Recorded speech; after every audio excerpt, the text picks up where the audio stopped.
The $12 million violin hung in the air between them like a loaded gun. Garrison White, Billionaire CEO, gripped it by the neck. Not like the priceless 1721 Stradivarius it was, but like a toy. His voice cut through the crystal chandeliers and champagne-soaked laughter of San Francisco's Pacific Union Heights Club, silencing 200 of the world's most powerful people in an instant. "I'll bet $1 million," he announced, swinging the instrument casually, "that this waitress can't play a single coherent scale." He pointed at Aria Gale with his glass of vintage scotch, the amber liquid sloshing dangerously close to the rim. "She's the before picture of a life without vision. Come here, girl. Play us a song of your failures." 200 elites watched. Venture capitalists, hedge fund managers, old money socialites whose family crests predated the Constitution.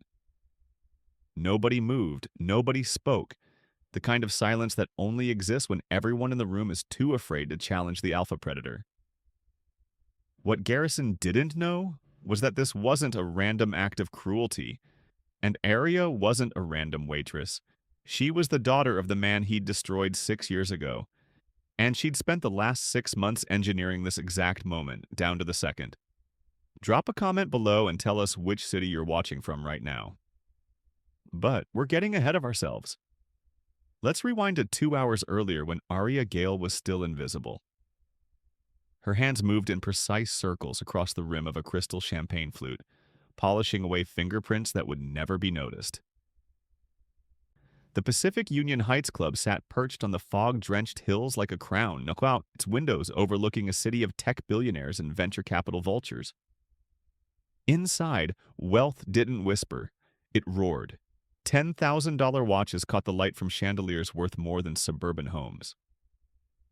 Laughter that cost 6 figures in dental work bounced off marble imported from Italian quarries. Even the air tasted expensive. Dom Perignon mist mixed with cologne that required a 6-month waiting list.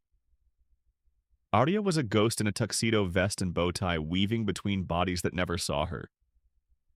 She'd perfected the art of invisibility over 6 months of serving these people. Her face was a mask of professional pleasantness, but her eyes missed nothing. She cataloged everything. The CFO of a pharmaceutical giant whispering about an upcoming FDA rejection. The venture capitalist bragging about tanking a startup's funding round out of spite. The real estate mogul laughing about displacing 300 families for a luxury development. She moved through the ballroom like water, refilling glasses, clearing plates, collecting secrets.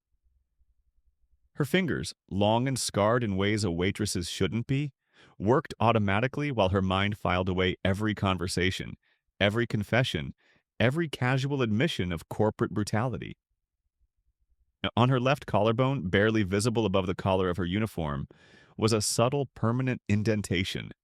A violinist's hickey, the kind of mark that only comes from tucking an instrument under your chin for 8 hours a day, every day, for years. Someone had noticed it once, 3 weeks into her employment. A tech CEO's wife had squinted at it during a private dinner and asked if it was a birthmark. Aria had smiled and said yes. The woman never thought about it again. That was the thing about people like this. They looked but never saw.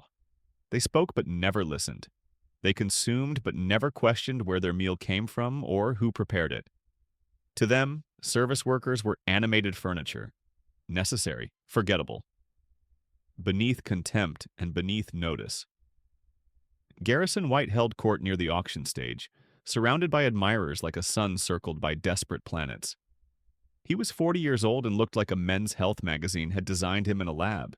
Athletic build maintained by a personal trainer and pharmaceutical assistants. Tailored Tom Ford suit that cost more than Aria made in 3 months. Hair silver at the temples in that way that made white men look distinguished instead of old. His smile was all teeth and no warmth, the kind of expression a shark might wear if it learned to walk upright and wear Italian leather. He was telling a story about his latest acquisition, some clean tech startup he'd gutted and absorbed into his empire. The people around him laughed at the punchline, even though it wasn't funny. Especially because it wasn't funny. The joke was about the founder's tears during the final negotiation. Garrison described them in detail. How the man had actually cried when he realized he'd been outmaneuvered.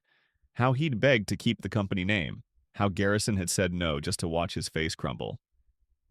Everyone laughed, because Garrison White was the kind of man you laughed with, even when the joke was cruel. Especially when the joke was cruel. Cruelty was currency in rooms like this. It proved you had the stomach for what success really required. Arya refilled a champagne flute 3 feet from his elbow. He didn't notice. None of them ever noticed. She'd served him personally at least 30 times over 6 months. She'd poured his scotch, cleared his plates, stood 3 feet away while he'd conducted conference calls that would have sent him to prison if the SEC had been listening. But tonight was different.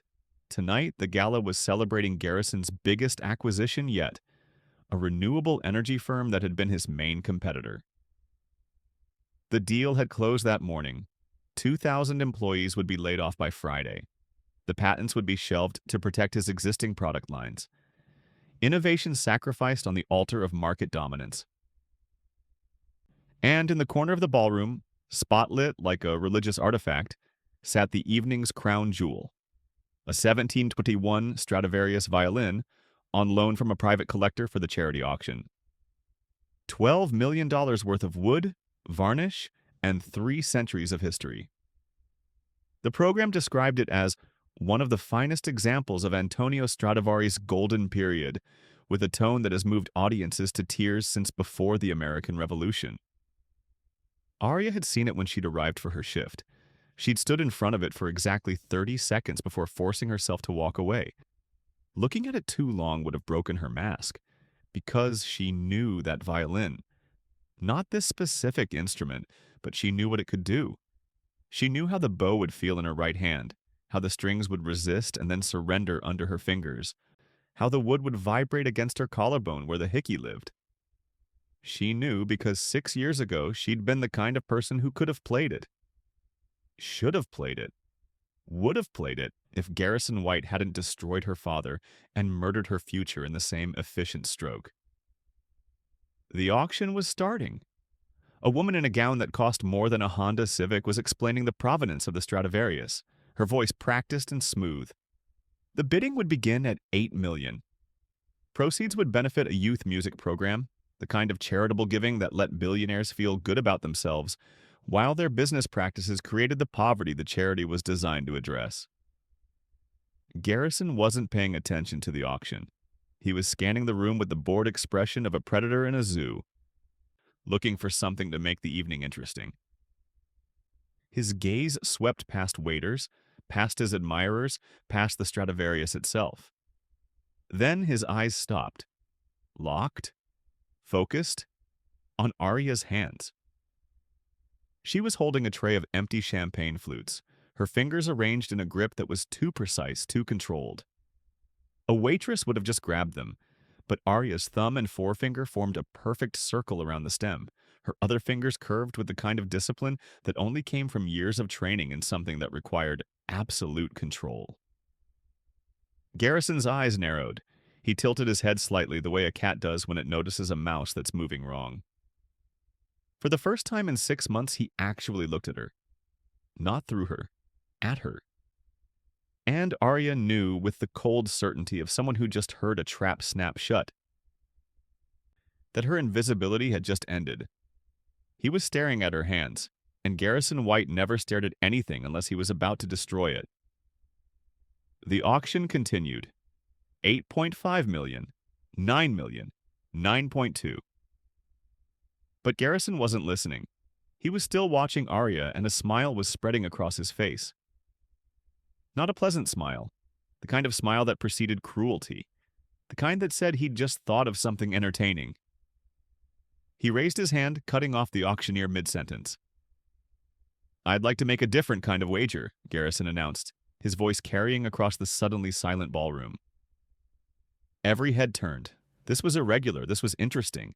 In a room full of people who'd paid $50,000 per plate for the privilege of being bored together, irregular was valuable. He strode to the auction stage, grabbed the Stradivarius by its neck. The collective gasp from the room was audible and held it up like a trophy, like a toy, like something that hadn't survived 300 years of careful preservation to be manhandled by a tech CEO with a god complex. We talk a lot about meritocracy in this city, Garrison continued, warming to his theme. He swung the violin slightly, and somewhere a museum curator's soul screamed. I want to test it, that girl. He pointed the bow at Arya like a sword. The one with the tray, come here. Arya set down the tray. Her face was still calm, still professional, but inside her chest her heart was a war drum. This was it. 6 months of planning, 3 years of preparation before that. 6 years of grief and rage and patience all converging on this single moment. She walked toward the stage. The click of her sensible work shoes on marble echoed in the silence. 20 paces, 15, 10. Every eye in the room tracked her movement. She could feel their curiosity, their discomfort, their anticipation. They sensed blood in the water. They didn't know whose blood yet, but they were ready to watch it spill. I noticed your hands, Garrison said when she reached the stage. Up close, his cologne was overwhelming, probably $400 per ounce. They don't move like a waitress's hands. They move like someone who once had ambitions. He said the word like it was a joke. But look at you now, carrying half-eaten shrimp for people who'll never know your name. The room was silent. A few people looked uncomfortable. Most looked intrigued. None of them intervened. This was the unspoken rule of their world. The powerful were allowed to be cruel, and everyone else was allowed to watch. I'll bet $1 million donation to tonight's charity, Garrison announced, that despite her aspirational hands, this girl can't play a single coherent scale on this instrument. She's a cautionary tale, a before picture, a reminder that talent without execution is just another word for failure. He held out the Stradivarius. Come on, girl, prove me wrong. Play us something. Play us a song of all those dreams you must have had before reality taught you better. Have you ever been completely underestimated because of how someone saw you? Drop a comment and tell us what happened. Arya didn't speak, didn't beg, didn't explain. She simply reached out and took the violin from his hands. The moment her fingers touched the wood, something shifted in the room. The air got heavier. The curiosity that had been light and cruel turned into something else. Suspense. The thick, suffocating kind that lives in the seconds before a car crash. She tucked the instrument under her chin, feeling the familiar weight, the curve of wood against the hickey on her collarbone that had never fully faded. Her left hand found the neck, fingers falling into position like soldiers returning to formation after years of exile. Her right hand gripped the bow. Garrison was smiling. The audience was leaning forward. Somewhere in the back, a phone camera started recording. This would be entertainment, a humiliation, a story they could tell at other parties about the time Garrison White made a waitress cry in front of San Francisco's elite. But then Arya lifted the bow, and the moment before it touched the strings, before the first note could be born, something in the room changed. The people watching suddenly weren't sure what they were about to witness. Because the way she held the instrument wasn't the way an amateur holds it. It wasn't even the way a good musician holds it. It was the way a virtuoso holds it. Like the violin was an extension of her body. Like it had been waiting for her. Like she'd been waiting for it. The moment before the first note is where truth lives. And Arya's truth was a blade. Garrison's smile flickered. Just for a second. Just long enough to show that somewhere beneath the arrogance some instinct was screaming that he'd made a mistake. That he'd just given a loaded gun to someone who knew exactly where to aim it. Arya closed her eyes, drew in a breath, and played. The first note wasn't classical. It wasn't safe. It wasn't anything the audience expected. It was aggressive, jagged, a sound like glass breaking in a cathedral. The second note followed before the first could die, creating a dissonance that made several people physically flinch. This wasn't Mozart. This wasn't Vivaldi. This wasn't anything that had ever been played in this room before.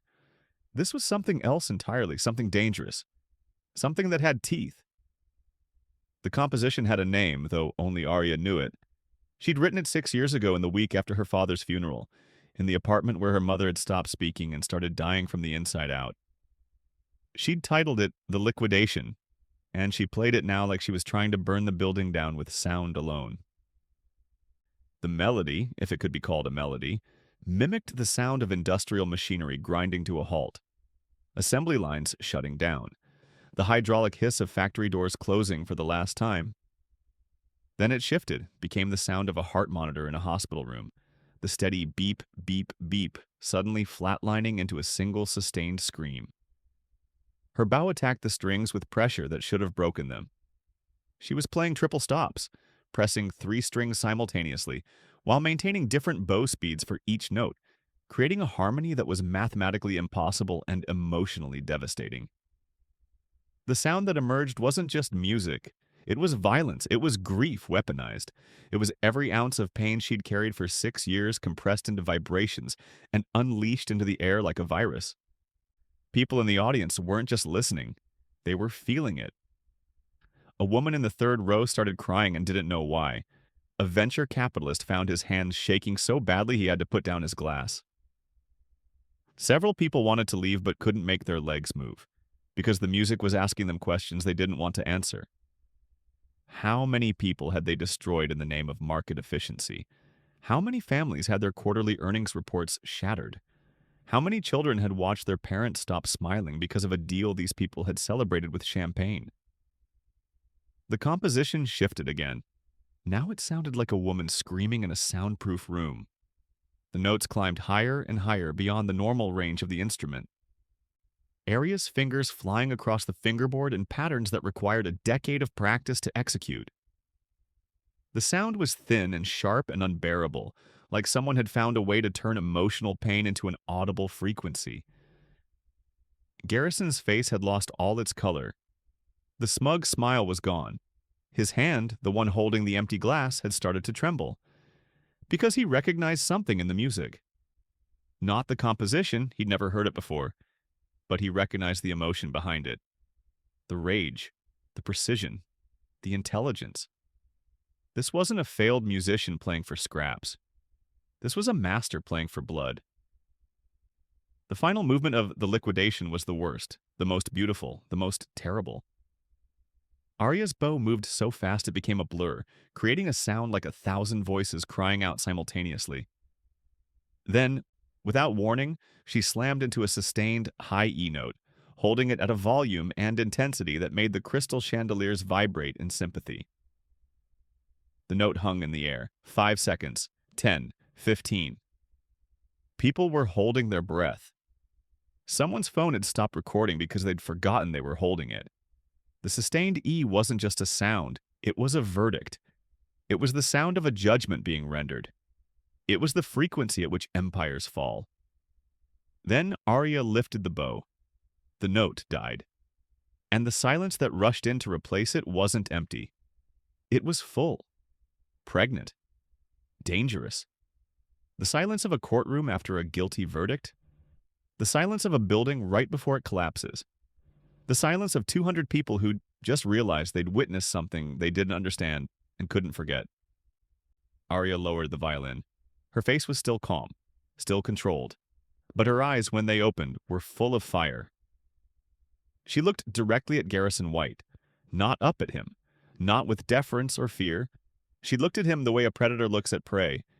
It's been tracking for a very long time, and Garrison White, billionaire CEO, untouchable titan of clean tech, felt something he hadn't felt in 20 years. Fear. When the silence returned, it wasn't empty. It was pregnant with consequences. Someone was about to speak. Someone was about to stand. And when they did, the floor of Garrison White's carefully constructed world was about to crack wide open. The girl with the violin wasn't finished. She was just getting started. The silence lasted exactly 7 seconds. Arya counted them. 7 seconds where every billionaire in that room recalculated what they'd just witnessed. Then someone stood up. It wasn't Garrison. It wasn't security. It was the one man in that room whose word could end careers with a single phone call. And when Silas Julius stood, his face wet with tears, Arya knew the plan was working. Silas was 70 years old, built like a dock worker despite the custom suit, with hands that had actually touched cargo before he'd built a shipping empire. He'd been sitting in the back, silent through Garrison's speech, silent through the performance. But now those weathered hands were gripping the edge of his table, and his voice, gravel and authority, cut through the room. Garrison, Silas said, and the way he said the name made it sound like an insult. You are an even bigger fool than I thought. Garrison's face twitched. Nobody spoke to him like that. Not here, not in front of his peers. You didn't just randomly pick a waitress with aspirational hands, Silas continued, walking toward the stage with slow, deliberate steps. This is Arya Gale. Her father was David Gale. He didn't lose his tech company because of market forces or bad management or any of the sanitized lies you've been telling for 10 years. The room's collective intake of breath was audible. Some of them remembered the Gale Tech collapse. It had been news for about a week before being buried under other scandals. A founder accused of stealing his own patents, arrested, dying of a heart attack in custody before the trial could prove his innocence. His family ruined, his name destroyed. David Gale lost everything, Silas said, stopping at the foot of the stage, because his lead engineer, a man named Garrison White, sold proprietary patents to a shell company and framed him for the theft. Arya watched Garrison's face. This was the moment, the first crack in the armor. His jaw clenched, his eyes darted to the exits calculating, but he was trapped by his own arrogance. He'd orchestrated this public humiliation. Now he couldn't escape the consequences without looking weak. That's ancient history, Garrison said, but his voice had lost its casual cruelty. Now it sounded defensive, panicked beneath the smoothness. A business dispute resolved by courts and markets. The girl's father made mistakes. I built an empire. That's capitalism. Her father died in prison, Silas said quietly. Heart attack brought on by stress. His name was cleared 2 years later when the real paper trail was discovered. 2 years too late. His daughter was 16 when they buried him. 17 when her mother overdosed on sleeping pills because she couldn't live with the shame of a crime her husband didn't commit. Have you ever discovered that someone who destroyed your family was standing right in front of you? What would you do? Drop a comment below. The room was fracturing. Some people looked genuinely shocked, others uncomfortable. A few, the ones who'd made their fortunes through similar tactics, looked angry that Silas was breaking the unspoken rule. You didn't air this kind of dirty history. Not in public. Not where it could be recorded. So this wasn't random, someone whispered from the audience. He targeted her. Of course he did, Silas said. Garrison recognized her. He's been watching her work here for months, enjoying the power of having David Gale's daughter serve him drinks. Tonight he decided to twist the knife a little deeper. Make sure she stayed in the dirt where he'd put her. Arya had stayed silent through all of this, violin still tucked under her chin, bow held loosely in her right hand. She was letting Silas do the work. This was part of the design. The first revelation had to come from someone the room respected, someone whose moral authority Garrison couldn't simply dismiss. Garrison laughed. It was a high, tight sound, the laugh of a man who was cornered but still believed he had options, still believed his wealth and connections made him bulletproof. So what? He said, throwing his hands up. A tragedy. Truly. But she's still a waitress, and I'm still the man who owns this building. I'm still the CEO of a company worth $8 billion. And you, he pointed at Arya, are still nothing. He snapped his fingers. Security, remove her. This performance is over. 2 men in tailored suits started moving through the crowd. Ex-Marines hired specifically to handle problems quietly and efficiently. Arya's hand tightened around the bow. This was the variable she couldn't completely control. If they escorted her out before the FBI arrived, 6 years of work would evaporate. The evidence would be dismissed as illegally obtained. Garrison would walk free with nothing more than bad publicity that his PR team would bury within a week. She had 90 seconds. maybe less. Then Silas Julius did something that made Garrison's face go pale. The old man stepped between Arya and the approaching security guards, planting himself like a wall. "Touch her," Silas said quietly, "and you'll be unemployed before you reach the door. I want to hear what she has to say." The security guards stopped, because Silas Julius sat on the boards of half the companies represented in this room, because his shipping empire moved 30% of the tech industry's physical products, because even Garrison White, with all his billions and arrogance, couldn't override Silas Julius. Not here, not in front of the board members who controlled a significant portion of his stock. Garrison's face twitched. His hand clenched into a fist, but he waved the security guards back. He had no choice. "Fine," he said, voice dripping with contempt. "Let's hear what the waitress has to say. Let's hear how she plans to change anything. Because at the end of the day, I have lawyers, I have connections, I have wealth that insulates me from consequences." He spread his arms wide. "What do you have? A sad story and a violin you don't even own?" Arya smiled. Then Arya did something that made every billionaire in that room recalculate their entire evening. She reached into her apron pocket and pulled out a small device no bigger than a car key fob. A high-gain audio transmitter, LED blinking steady green. "You're right about one thing, Garrison," Arya said. Her voice was calm, which somehow made it more terrifying than shouting would have been. "I am a waitress. I've spent the last 6 months serving your inner circle, your CTO, your lawyers, your accountants. Your ex-wife during her very informative lunch meetings with her divorce attorney." Garrison's smile began to die. "The Stradivarius is a hollow instrument," Arya continued, holding up the violin. "It makes a perfect acoustic chamber. While I was playing for you just now, the microphone I installed inside the bridge was broadcasting everything, not my music. Something else entirely." She looked at the transmitter in her hand. "For the past 6 months, every time you've conducted business in this club, every time you've had a confidential meeting in your favorite booth, every time you've made a phone call while I was pouring your scotch, I was recording, not with my phone, with military-grade equipment sewn into my uniform, downloaded onto encrypted servers every night." The room was frozen. Garrison's mouth opened, but no sound came out. "Insider trading," Arya said, ticking off on her fingers. "Market manipulation, blackmail of competitors, tax fraud through offshore shell companies, bribing government officials to kill environmental regulations, and my personal favorite, the email where you explicitly instructed your CFO to delete evidence before the SEC audit." She looked toward the ballroom's main entrance. "I wasn't playing music through this transmitter tonight, Garrison. I was broadcasting a live feed of every recording I've collected. The SEC and FBI have been listening from a van outside for the past 45 minutes. You know what they've been waiting for?"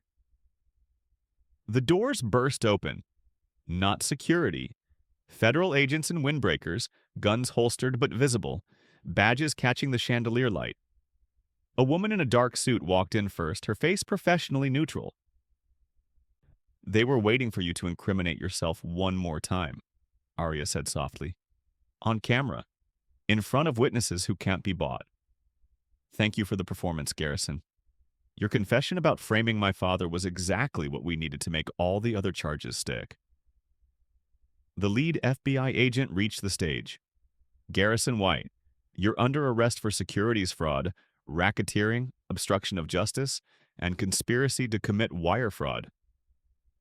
The handcuffs clicked around Garrison's wrist with a sound that echoed through the silent ballroom. His face had gone from pale to gray. His eyes darted around the room, looking for allies, for escape routes, for anyone who would intervene. Nobody moved, because that was the other unspoken rule of their world. The moment you got caught, you were radioactive. Helping you meant contaminating themselves. 6 years ago, Arya said as they led him toward the door, you took everything from a 14-year-old girl because it was profitable. You didn't just steal patents. You stole a father, a future, a life. Tonight, I took everything from you, and I did it with a violin and a waiter's apron. As the handcuffs clicked around Garrison's wrists, the room remained frozen. But this wasn't the end of the story. It was the beginning of Arya's. The girl who'd been invisible for 6 months was about to become the most visible person in San Francisco, and she had no idea if she was ready for what came next. The FBI agents led Garrison toward the exit, his $5,000 shoes dragging slightly on marble that had witnessed 1,000 power plays but never one like this. His face had cycled through shock, rage, and now settled into something hollow.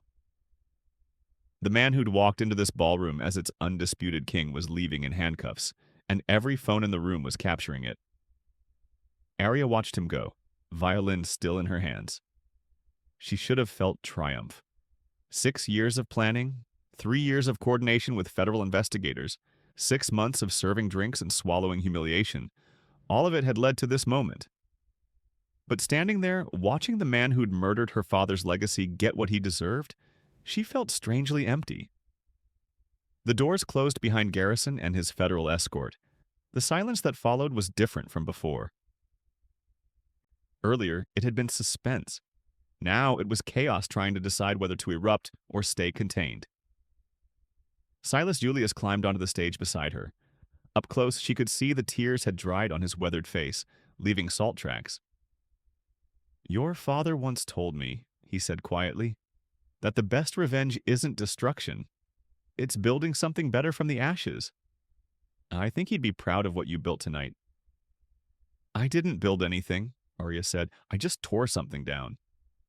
"Sometimes that's the prerequisite," Silas replied. He pulled a business card from his pocket, handed it to her. "When you're ready to build, call me. The Julius Foundation funds music programs for kids whose families have been displaced by corporate greed.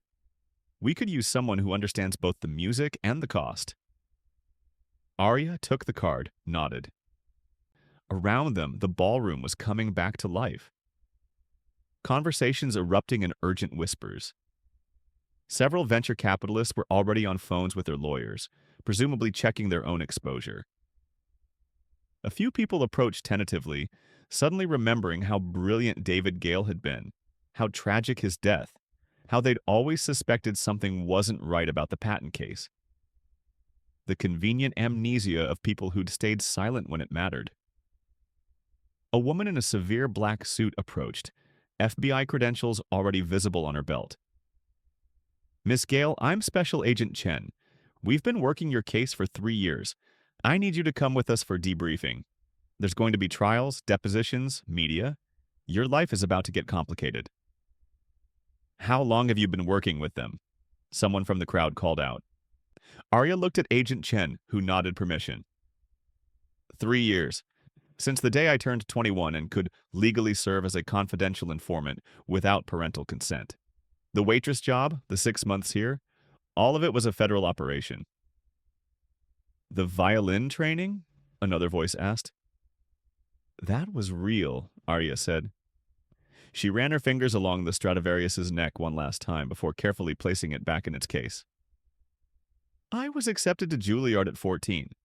3 weeks before classes started, my father was arrested.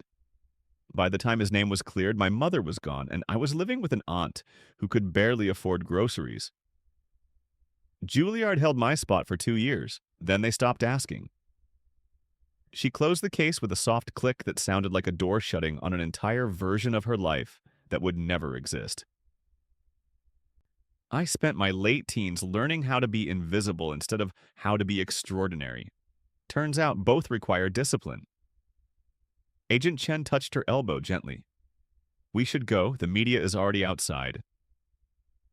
As they walked through the ballroom, Arya caught fragments of conversation. Garrison's stock price was already plummeting, down 18% in after-hours trading. His board was convening an emergency meeting. His ex-wife was reportedly opening champagne.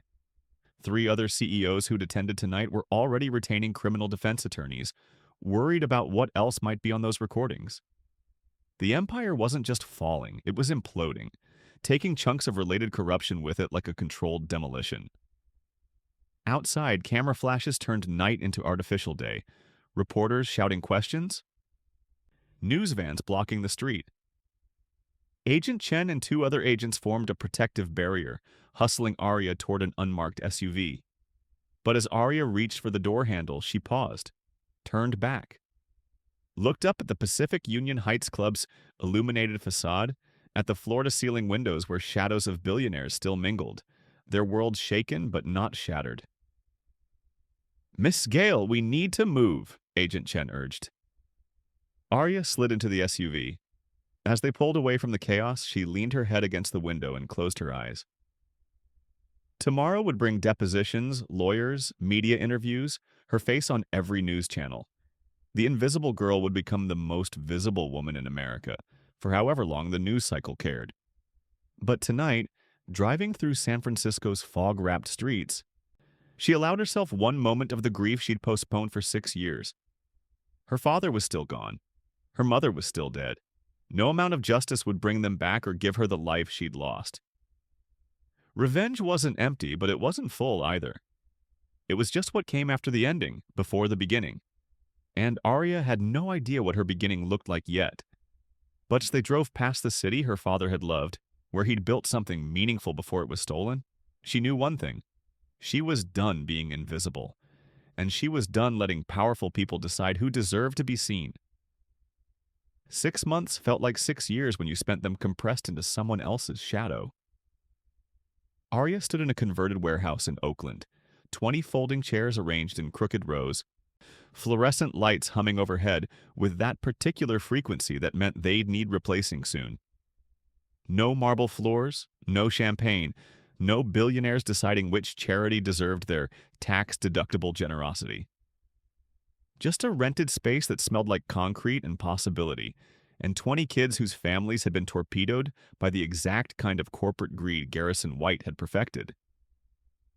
The kids ranged from 8 to 16, fidgeting in their seats, suspicious of this whole arrangement. Free violin lessons sounded like a trap when you came from neighborhoods where nothing was free without strings attached. Their parents sat in the back, equally wary but desperate enough to hope. Arya stood at the front with a student model violin, $200 worth of laminated wood and factory strings, scratched and dented from previous owners. Not a Stradivarius, not even close. But it would do what it needed to do. Why do we have to learn this? A 12-year-old named Marcus spoke up, arms crossed. My mom says classical music is for rich people. Several other kids nodded agreement. One girl in the back muttered something about this being white people stuff. Arya knelt down to Marcus's eye level, didn't condescend, didn't deflect, just met his skepticism with honesty. Your mom's right, she said. It used to be. Rich people took something beautiful and made it exclusive, turned it into a symbol of class instead of a tool for expression. But you know what's the most powerful thing about music? Marcus shook his head, but his arms uncrossed slightly. Nobody can take it from you. Not a CEO, not a court, not even death. Her voice caught for just a second. My father taught me that, and the man who destroyed him learned it the hard way. She pulled out her phone, showed Marcus the screen. The article was 6 months old, but she still had it bookmarked. Tech billionaire Garrison White, sentenced to 18 years for fraud, racketeering, wire fraud, $2.3 billion in restitution ordered. The kids leaned forward, suddenly interested. Prison sentences were currency they understood. This man humiliated me in front of 200 rich people because he thought I was powerless, Arya said. He thought because I was serving him drinks, because I was young and black and working for minimum wage, that I couldn't touch him. But I wasn't powerless. I had discipline. I had patience. And I had a skill he'd forgotten to fear. She held up the violin. He's in a federal prison right now. I'm here teaching you. That's not luck. That's what happens when you have something they can't buy and can't steal and can't understand.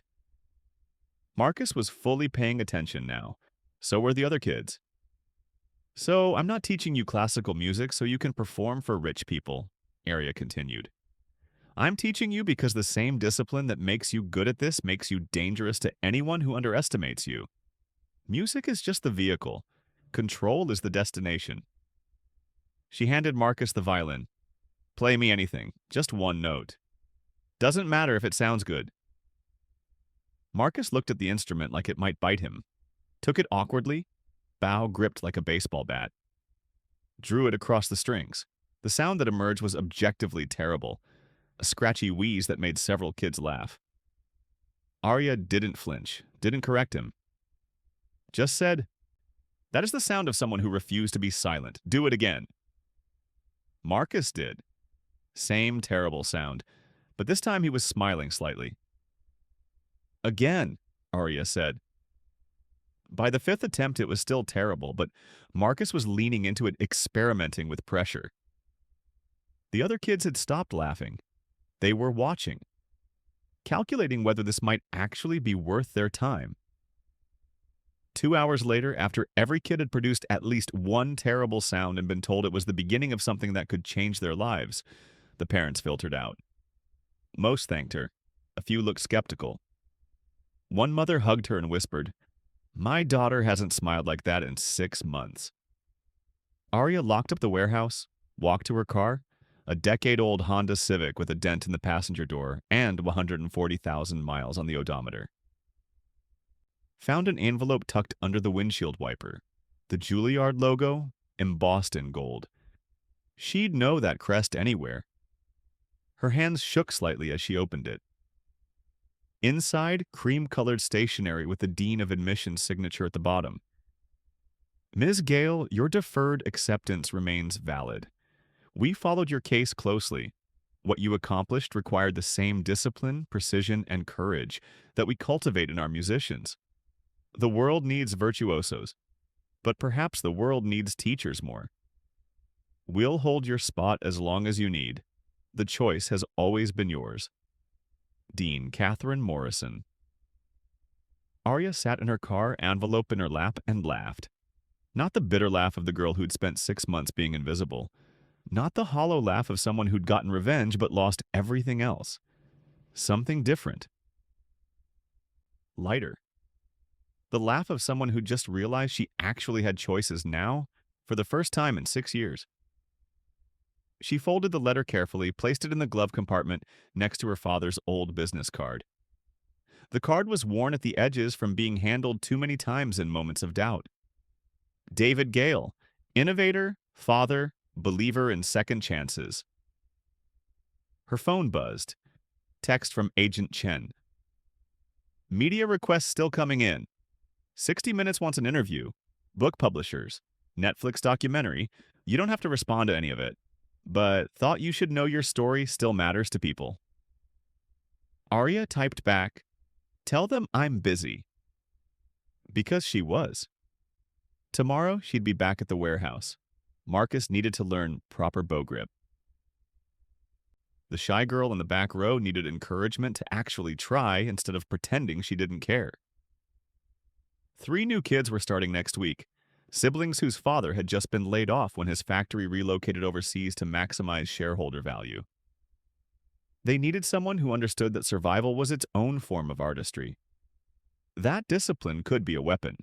That being underestimated was sometimes the best advantage you could have. What would you rate this story from 0 to 10? Drop your answer in the comments. And tell us, what does real success actually look like to you? The Juilliard letter sat in her glove compartment, patient. Maybe she'd accept eventually. Maybe she'd defer again. Maybe she'd chart some completely different path that didn't fit into any category the world had prepared for someone like her. But tonight, she drove home through Oakland streets, past neighborhoods where people worked 3 jobs and still couldn't make rent, where kids learned early that the system wasn't designed for them to win. And she thought about Marcus's terrible first note and how it had sounded exactly like her own first attempt 20 years ago. Some people spend their lives climbing to the top of towers built on other people's backs. Others spend their lives making sure the people at the bottom know they're not invisible, that they're not powerless, that discipline and patience and refusing to stay silent can topple empires. Arya had spent 6 years becoming the second kind of person, and she was just getting started. At a red light, she caught her reflection in the rearview mirror. The violinist's hickey on her collarbone was visible above her shirt collar. It had faded over the years but never fully disappeared, a permanent reminder of what she'd been, what she'd lost, what she'd had to become. She used to hate that mark. Now she understood it for what it was, not a scar, a signature. Some stories end with dramatic courtroom declarations and powerful people brought low. This story ended the way the best stories do, with someone choosing purpose over revenge, teaching over triumph, building something new instead of just burning something down. If stories like this move you, if they make you believe that people who've been knocked down can get back up swinging, then subscribe. Because the world is full of people like Arya Gale. People who've been underestimated, overlooked, told they don't matter, and every single one of them has a symphony waiting to be heard. Every single one of them is more dangerous than the powerful people who forgot to see them coming. The light turned green. Arya drove forward into whatever came next, and for the first time in 6 years, she wasn't afraid of it.